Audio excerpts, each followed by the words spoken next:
नमस्कार मंडळी, मी स्मिता शेवाळे आणि आपल्या YouTube चॅनलमध्ये पुन्हा एकदा सगळ्यांचं अगदी मनापासून स्वागत आहे। हिवाळ्यामध्ये केस गळतीच्या समस्या सर्वसाधारणपणे भेडसावायला लागतात आणि याचं कारण असं असतं की हिवाळ्यामध्ये हवेमध्ये खूप कोरडेपणा असतो, आर्द्रता नसते, थंड वारं वाहत असतं आणि त्यामुळे आपली स्किनही रुक्ष होते आणि केसांची मुळंही रुक्ष होतात आणि म्हणूनच त्यांना एक्स्ट्रा नरिशमेंटची गरज असते।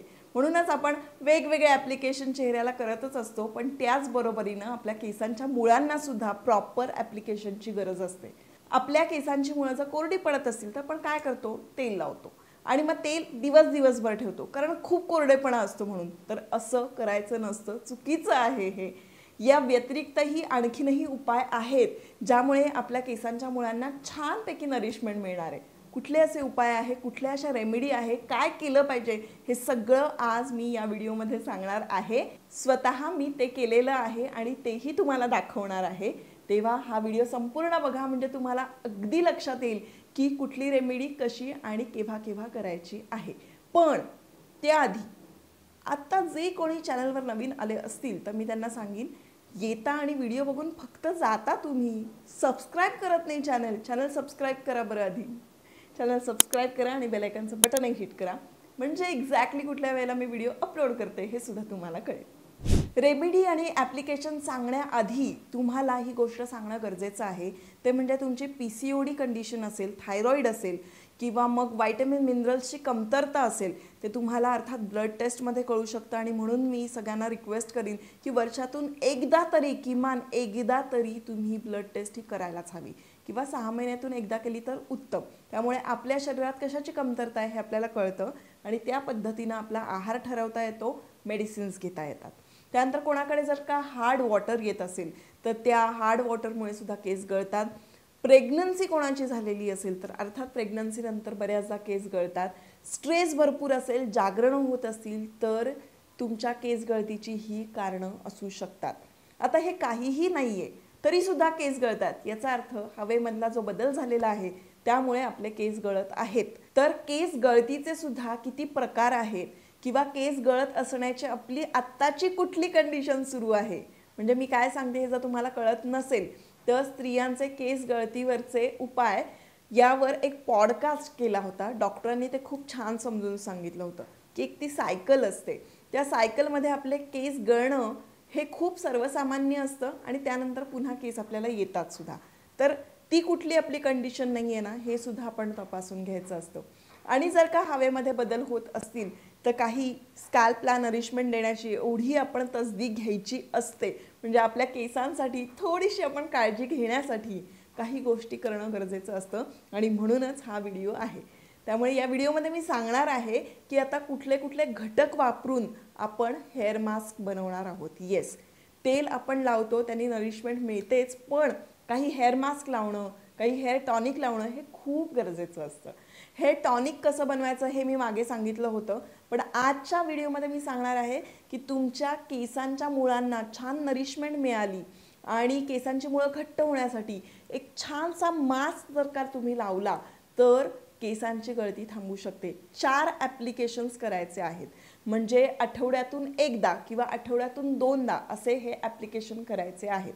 आता केस कधी धुवावेत हा प्रश्नही मला विचारला जातो, तो मी मध्येच सांगते। ते म्हणजे तुम्ही अगदी हिवाळा जरी असेल तरी सुद्धा आठवड्यातून 2 ते 3 वेळेला केस धुवायला हरकत नाही। तुमचं काम कसं आहे यावर ते डिपेंड करतं। तुम्ही जर का खूप काम करत असाल, बाहेर उन्हात असाल, धूळ बसत असेल किंवा स्कॅल्पला खूप जास्त तेलकटपणा लवकर येत असेल तर तुम्ही 3 वेळेला वगैरे वॉश करायचा असतो, कारण तेलकटपणा आल्यामुळे तुमच्या स्कॅल्पवर सगळी घाण बसू शकते आणि म्हणून आठवड्यातून 2 ते 3 वेळेला तुम्ही हेअर वॉश करायला हवा। आणि त्यानंतर तेल हे रात्रभर लावायचं नाही, 2 ते 3 तास तेल लावलेलं पुरतं। आणि ज्यांना तेल लावायचा अतिशय कंटाळा आहे किंवा आवडत नाही किंवा तेल कधी लावलेलंच नाही आहे, त्यांनी मी आत्ता जे सांगते त्या ॲप्लिकेशन लावलं तरी सुद्धा पुरेचं आहे, कारण त्याच्यामध्ये आपण थोडंसं तेल घालणार आहोत। आता त्या ॲप्लिकेशनसाठी कुठले कुठले घटक आहेत हे आधी जाणून घ्या, कारण हे घटक का घेतलेत हे तुम्हाला कळेल। तर आता रेमेडीसाठी लागणारा घटक नंबर 1 आपला तो सुपर हिरो आहे, कारण तो असणं गरजेचंच आहे, ते म्हणजे मेथ्या। मेथ्यांमध्ये भरपूर सारं व्हिटॅमिन C आहे, प्रोटीन आहे त्यानंतर लोह भरपूर प्रमाणात आहे, त्यामुळे केस छानपैकी लांब व्हायला मदत होतात, घनदाट व्हायला मदत होतात. म्हणजे काय होतं की तुमच्या केसांच्या मुळांना जे नरिशमेंट गरजेचं असतं ना, ते नरिशमेंट आपल्याला मेथ्यांमुळे भरपूर मिळतं. आणि म्हणून मी इथे अर्धी वाटी मेथ्या घेतलेल्या आहेत. यापूर्वीसुद्धा मेथ्यांबद्दलची रेमेडी मी तुम्हाला सांगितली होती. तर मेथ्या इथे अर्धी वाटी मी घेतलेल्या आहेत. आता माझ्या केसांसाठी अर्धी वाटी मेथ्या मला पुरणार आहेत, पण तुमच्या केसांची लेंथ काय आहे त्याप्रमाणे तुम्ही ठरवा की किती घ्यायचं, आणि ते तुम्हाला रात्रभर मात्र भिजत ठेवायचं आहे. आता पुढचा घटक आहे ते म्हणजे आवळा पावडर. सगळ्यात आधी ज्यांना कोणाला आत्ता डॅन्ड्रफ झालेला नाहीये त्यांच्यासाठी टाळा. कारण झाल्यानंतर आपण खूप चिंता करत बसतो, पण आपण होऊच दिलेला नाहीये आणि आपल्या केसांमध्ये होत नाहीये याचा अर्थ आपण कुठेतरी काळजी घेतोय केसांची. आणि म्हणून त्यासाठी तुम्हाला शाब्बासकी, आणि आपण स्वतःला सुद्धा शाब्बासकी द्यायला हवी. तर अशा पद्धतीनं ज्यांना डॅन्ड्रफ झालेलाच नाहीये आणि होऊ नये असं जर वाटत असेल तर त्यासाठी आवळा पावडर ही खूप गरजेची असते. कारण आवळा पावडरमध्ये तुमचं स्कॅल्प पूर्णपणे क्लीन व्हायला मदत होणार आहे. कारण इथे आपण ती पावडर घेतो आहोत आणि ती पावडर आपण आपल्या मुळांना घासणार आहोत नंतर. त्यामुळे काय होतं की तुमच्या स्कॅल्पवर जे कुठले डिपॉझिट अशा काही गोष्टी असतील, कारण आपण कंडिशन्स लावतो, सिरम्स लावतो, ते काही डिपॉझिट्स आपल्या स्कॅल्पवर असतात, ते कम्प्लिटली क्लीन होणं गरजेचं असतं. आपल्या केसांची मुळं अशी एकदम स्वच्छ असणं गरजेचं असतं आणि त्यासाठी आवळा पावडरचा उपयोग होतो. आणि म्हणून इथे आपण आवळा पावडर घेतोय. शिवाय आपलं स्कॅल्प छान मॉइश्चराईज सुद्धा होणार आहे. आवळा पावडर हे तुमच्या केसांसाठी अतिशय उपयुक्त आहे. ते मेहंदीमध्ये सुद्धा मिक्स करून लावायचं असतं, पण मेहंदी व्यतिरिक्त तुम्ही आता या मास्कमध्ये हे जर लावलं तर तुम्हाला त्याचे बेनिफिट्स कळतीलच कळतील. अँटीऑक्सिडंटनी भरपूर आणि तुमच्या पेशींना संरक्षण देण्यासाठी व्हायटॅमिन ईची आपल्याला गरज असते. आउटर ॲप्लिकेशनसाठी सुद्धा जर का आपण व्हायटॅमिन ईचा वापर केला तर आपल्याला खूप छान नरिशमेंट मिळते आणि केसांच्या वाढीसाठी अतिशय उपयुक्त ठरू शकतं. आणि म्हणूनच आपण छोट्या छोट्या अशा ज्या ग्रीन कलरच्या व्हायटॅमिन ईच्या कॅप्सूल्स आहेत, ज्या कुठेही मेडिकलमध्ये मिळतात, त्या मी नेहमी तुम्हाला सांगत असते वेगवेगळ्या रेमेडीमध्ये, त्या तुमच्या घरात असतीलही कदाचित, त्या घ्या आणि 2 कॅप्सूल्स इथे आपल्याला लागणार आहेत. तुमच्या केसांच्या मुळाशी कुठलेही फंगल किंवा बॅक्टेरियल इन्फेक्शन असतील किंवा होऊ नये यासाठी टी ट्री ऑइल हे बेस्ट असतं. त्यामुळे तुमच्या केसांना नरिशमेंट मिळणारच आहे, छान स्कॅल्प मॉइश्चराईज होणारच आहे, पण त्याचबरोबरीनं केस वाढीसाठी टी ट्री ऑइलचा उपयोग होतो. आणि टी ट्री ऑइल हे खूप कॉन्सन्ट्रेटेड असतं, त्यामुळे कायम ते कुठल्या तरी तेलामध्ये डायल्यूट करून किंवा कुठल्या तरी गोष्टींमध्ये डायल्यूट करून मग ते लावायचं असतं. म्हणूनच अशा रेमेडीजमध्ये मी एसेन्शियल ऑइल तुम्हाला सांगत असते. त्यामुळे इथे आपण टी ट्री ऑइल घेणार आहोत, अगदी 5-6 थेंब त्याचे येतील असं आपण घेऊया. आता या रेमेडीतला शेवटचा घटक ते म्हणजे कुठलंही तेल जे तुमच्याकडे असेल ते. बदाम तेल चालेल किंवा मग खोबरेल तेल चालेल. फक्त एरंडेल तेलसारखं थिक तेल आहे ते मी तुम्हाला सांगेन की घेऊ नका, कारण मग काय होतं, ते केसांमधलं तेल निघालं नाही तर केस असे तेलकट तेलकट दिसत राहतात.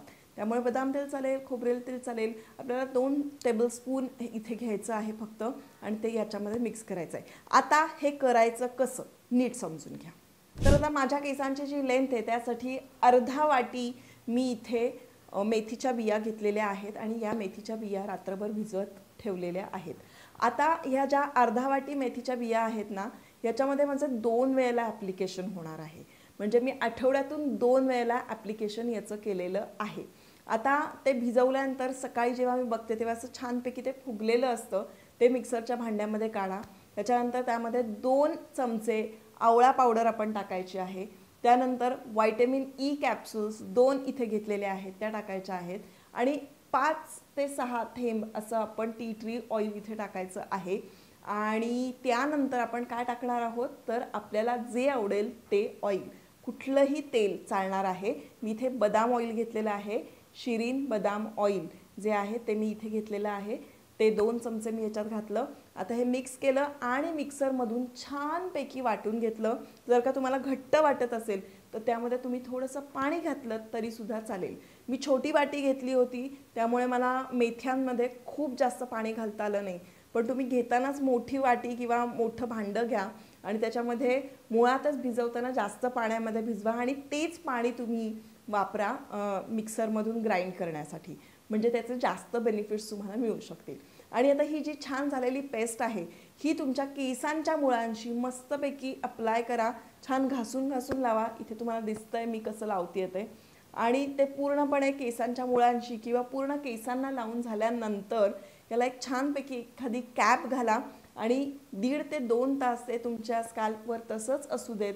आणि त्यानंतर छानपैकी तुम्ही केस वॉर्म वॉटरनी धुवून टाकायचे आहेत, म्हणजे कोमट पाण्याने धुवायचे आहेत, खूप कडक गरम पाण्याने धुवायचे नाहीत. हे निघायला थोडासा त्रास होतो किंवा तुमचं बाथरूम पूर्णपणे भरून जाऊ शकतं, पण तरीसुद्धा याचा इफेक्ट इतके छान आहेत ना की तुम्ही 100% करणार. म्हणजे माझ्या 2 ॲप्लिकेशनमध्ये मी इतकी खुश झाली आहे माझ्या केसांच्या बाबतीत. तर तुम्ही इमॅजिन करा, हे मी मागच्या हिवाळ्यामध्ये केलेलं आणि मला त्याचे अमेझिंग रिझल्ट्स आले होते. तर तुम्ही आता हे करायला सुरुवात केल्यानंतर तुम्हालाच रिझल्ट्स काय येतात हे मला सांगा ना कमेंट्समध्ये. मला तुमच्या कमेंट्स वाचायला खूप आवडतात, तेव्हा ते नक्की सांगा. आणि यासाठी जर तुम्हाला पाणी जास्त वापरायची गरज लागेल सुरुवातीला, पण जेव्हा तुम्ही हे मास्क अप्लाय करायला सुरुवात कराल आणि तुम्ही केस धुवाल तर तुम्हाला सवयीनं लक्षात येईल की आपण पाणी पण कसं सेव्ह करायचं आणि आपले केसही कसे क्लीन करायचे हे तुम्हाला याचा अंदाज यायला लागेल. तर अशा पद्धतीनं ही रेमेडी होती. आय होप ही तुम्हाला आवडली असेल, युजफुल वाटली असेल. आवडली असेल तर मला कमेंट्समध्ये नक्की सांगा. खूप आवडतात तुमच्या कमेंट्स वाचायला. आणि पॉडकास्ट बघतायत त्याच्यावर खूप जण बोलतायत, खूप महत्त्वाच्या इन्फॉर्मेशन्स तुम्हाला कळतायत. तर तुमचं जे भरभरून प्रतिसाद मिळतो त्यासाठी खूप मनापासून धन्यवाद.